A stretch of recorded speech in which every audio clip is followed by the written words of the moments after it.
महाअवतार बाबाजी अकंपित विराट वज्र।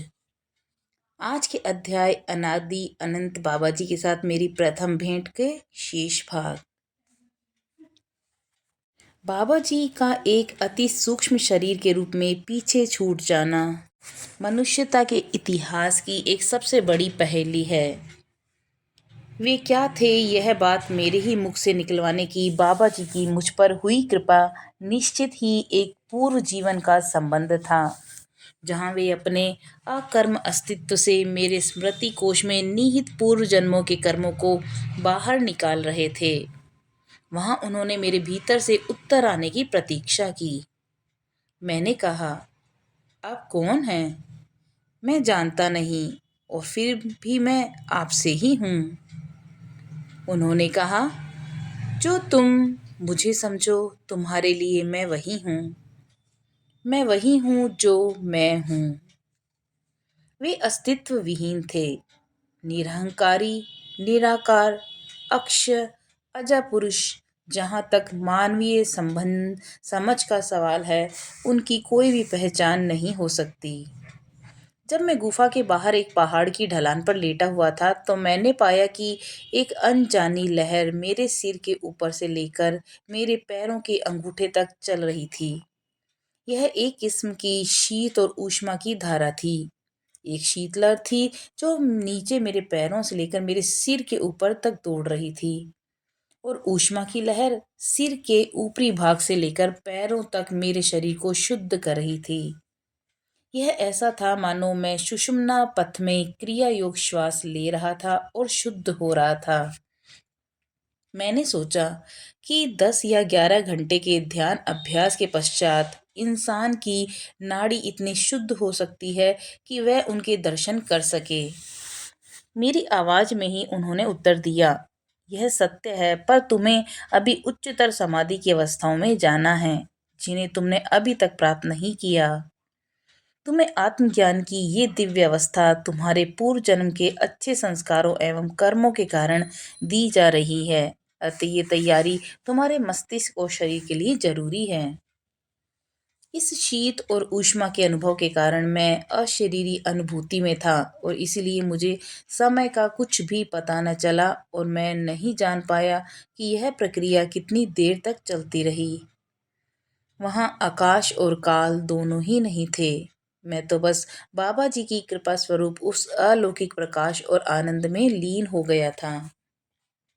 मैं अपने शरीर से अर्थात अपने अनन्मय कोश से बाहर निकलकर अपनी भावनात्मक देह अर्थात प्राणमय कोश में व्याप्त हो गया। फिर मेरे प्राणमय स्वरूप ने अपने बौद्धिक अर्थात मनोमय कोश में विस्तार पाया। फिर मनोमय कोश से मैं अपने आत्मचेतना स्वरूप ज्ञानमय कोश में विस्तृत हो गया। यहाँ पर आकर मेरी आत्मा अपना सगुण स्वरूप छोड़ अपने मूल निर्गुण स्वरूप में विराट होने लगी। यही था मेरा आनंदमय कोश। यहाँ पर मैंने अपने आप को पूरी सृष्टि जितना विराट पाया, और सर्वनिमित्त का मैं साक्षी था। मैं सर्वदी साक्षीभूतम स्वरूप था। यह पूरी प्रक्रिया मानो मेरे आध्यात्मिक परिवर्तन के विविध स्तर थे, जिसके कारण मेरे अस्तित्व का सूक्ष्म विस्तार हो रहा था। काफी समय के बाद जब उनके साकार और निराकार स्वरूप का अनुभव कर यह आत्मा अपने आप में लौटी, तब मैंने सोचा, हे नाथ, ब्रह्मांड मेरी चेतना में पानी का एक बुलबुला है, और मेरी चेतना शून्य है, और आपकी परम शून्यता में ऐसा है आपका अकथनीय ऐश्वर्य, जिसे मनुष्य और देवता भी नहीं समझ सकते।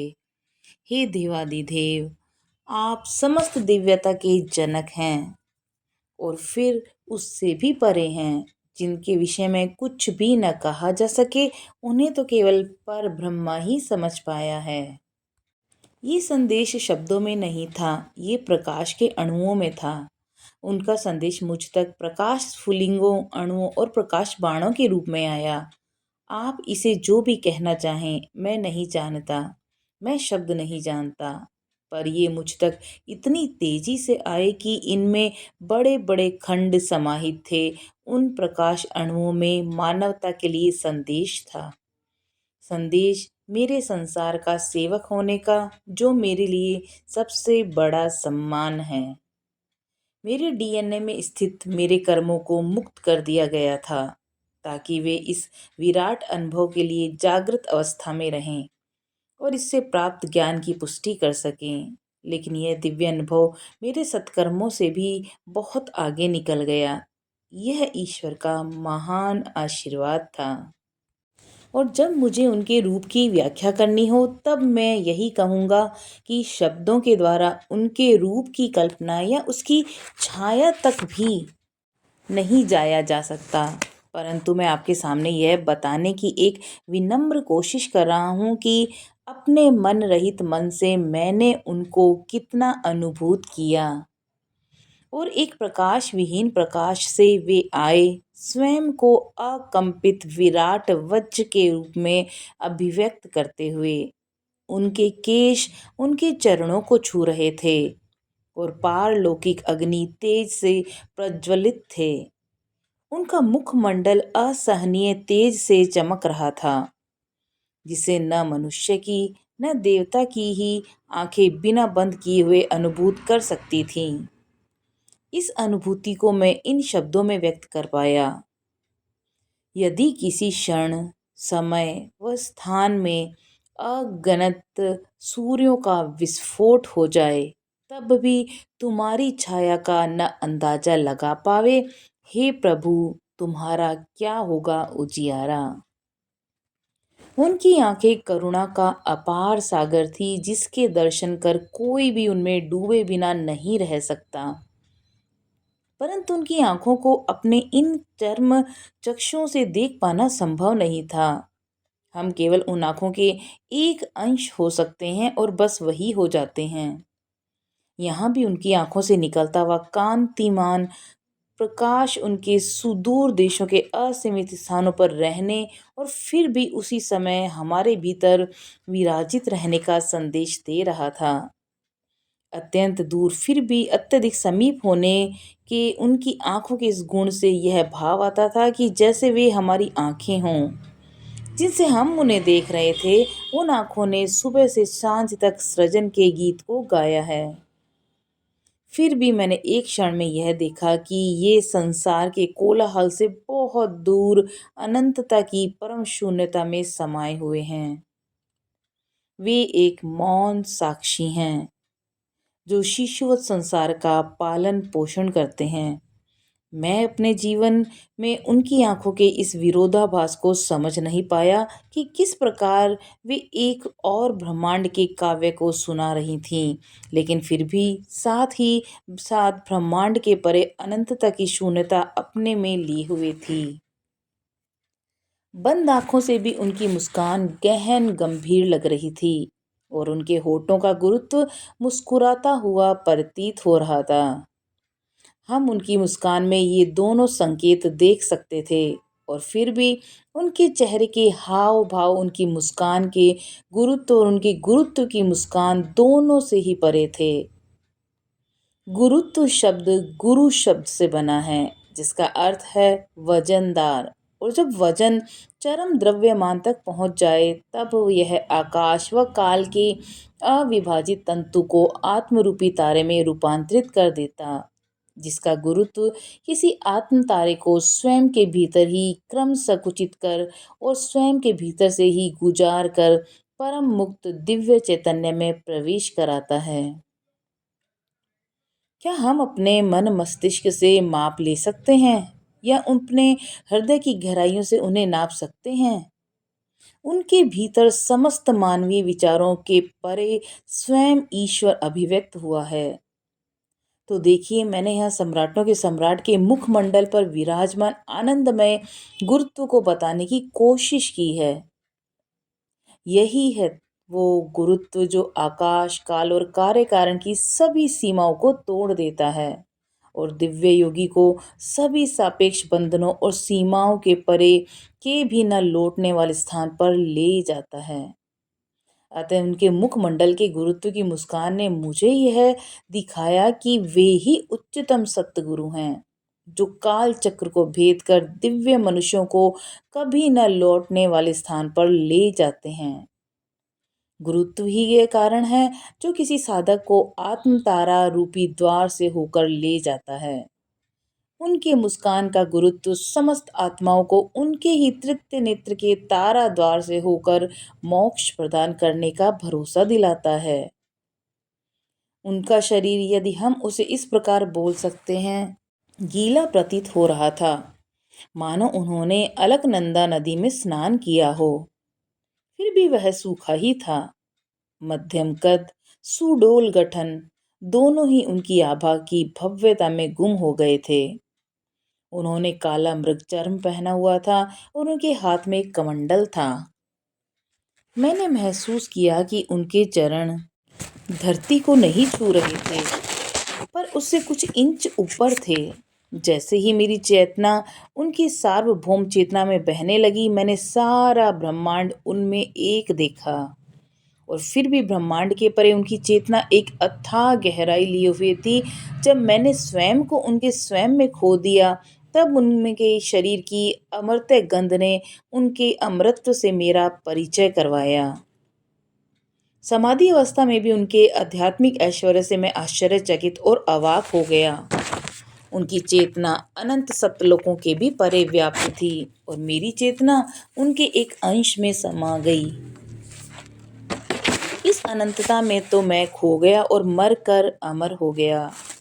इस धराधाम में अवतरित बाबा जी गोरक्षनाथ वे महान राजयोगी हैं जिन्होंने संसार के लिए करुणावान होते हुए हठ योग के विज्ञान की रचना की, जो राजयोग को सरलता से समझने में मील का पत्थर बना। शिव गोरक्षनाथ को दुर्बल मस्तिष्क के लोगों द्वारा सिर्फ हठ योगी की उपाधि देना गलत होगा। मेरी यात्राएं कई पवित्र स्थान और गुफाओं में मेरे एकाकी अभियानों की कहानियां हैं। एकाकी यात्रा और ध्यान के द्वारा परम शांति का निर्झर मेरे भीतर सदा प्रवाहित होता रहा, जिसने मेरे मन को शुद्ध कर मुझे उच्चतर चेतना के इस योग्य बनाया। भीड़ भरे माहौल में रहते हुए इसे प्राप्त करना मेरे लिए सहज नहीं होता। यहाँ तक कि उस समय भी मैं तैयार नहीं था, समर्थ नहीं था, पर उनकी कृपा से मैं इसे अनुभूत कर सका। नाम रहित, उपाधि रहित, अकंपित विराट वज्र कहलाने वाले अनंत के परे और एक असीम से दूसरे असीम तक व्याप्त शिव गोरक्ष बाबा जी अमर ज्ञान के शीश, हृदय, बीज और आत्मा हैं। उन्हें समझा नहीं जा सकता, केवल महसूस किया जा सकता है।